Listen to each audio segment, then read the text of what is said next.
And how about this? We've got a face-to-face with the man who just reshaped the race for president and the GOP nomination, to be sure. Texas Governor Rick Perry spoke one-on-one with our own Carl Cameron just a few minutes ago. We're just starting to get the tape in. His first interview it was since he officially threw his hat in the ring for 2012 after resisting the idea for some time. He did announce his bid for the Republican presidential nomination. Carl joins us now from Des Moines, Iowa. Hey, Carl.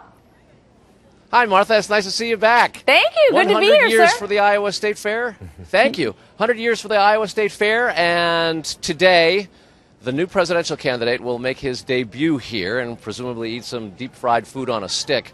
Rick Perry's in the race. Last night he was in Waterloo, Iowa. That's the home of Michelle Bachmann. The Minnesota congresswoman was one of the speakers at a Black Hawk County dinner last night, and she got a rousing welcome at her entrance, but it came a little bit late in the program, and there was some dissent from supporters and Bachmann fans who thought that she might have been there a little bit earlier. Before she spoke, the Texas Governor Rick Perry gave his very first speech in Iowa, and he was clearly comfortable on the stage, spent a good hour shaking hands with Iowa caucus goers, introducing himself, and he stayed to listen to Michelle Bachmann's speech. Michelle Bachmann made no mention of Rick Perry's presence, and to some in Iowa, particularly in Waterloo, her hometown, they thought that she might have been a bit more courteous and welcoming him not only to her hometown but to the state, and she did neither. This morning, we did have a lengthy discussion with Rick Perry here in Des Moines. He's going to be at the State Fair in a matter of moments, and I asked him a little bit about Michelle Bachmann, one of his key rivals, and he acknowledged that he might have liked to meet her last night. Listen to this. Tell me a little bit about Michelle Bachmann. What do you think? I think she is a ball of fire for one thing, and last night I got to see. I've never met her before, so we didn't get the chance to shake hands. She came in after we'd been there for about an hour and a half. But anyway, we'll meet and we'll have a good chance to shake and howdy, and I'll get to know her even better. In the context of presidential politics among the Republicans, in terms of their desire to oust President Obama and the myriad of complex problems that challenge the country and the world, it may seem small that there was not a handshake or a moment between Michelle Bachmann last night in Black Hawk County.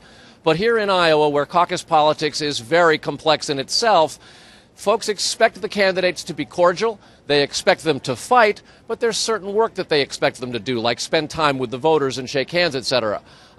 There was criticism of Michelle Bachmann last night that even in her hometown, she stuck to a very disciplined campaign approach that sometimes keeps her insulated from the public.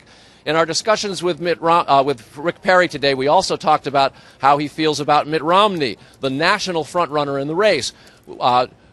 Many people think that this is going to be a two-man battle between the current Texas governor and the former Massachusetts governor.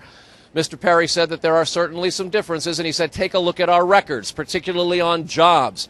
Rick Perry and the state of Texas was responsible for 40% of the job growth last year in the country itself.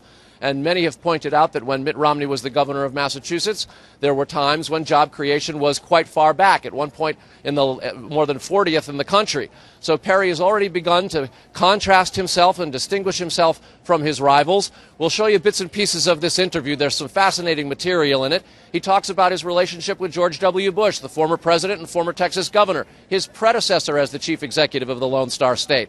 And he makes the point that while George W. Bush went to Yale, he went to Texas A&M, and he's an Aggie and not a carbon copy, and that not all Texans are the same, and he drew distinctions with the former president. He talked at length about President Obama and told us today that he intends to make a loud call here at the straw poll for a moratorium on regulations. He suggested that President Obama lacks the support and confidence of the military as the commander-in-chief. Tough stuff. We'll show it to you as the day unfolds here at the fair, Martha. Boy, that is all good information to get from Rick Perry. It's going to be very interesting. A lot of folks would say he's going to have to beat Michelle Bachmann on her own home turf there in Iowa if he wants to get that kind of momentum to move forward and then take on Mitt Romney in New Hampshire and then on to South Carolina. So we will see. This is getting fun, getting exciting, and it's always good to see Carl Cameron out there in Des Moines. That means things are fired up. Thank you, Carl.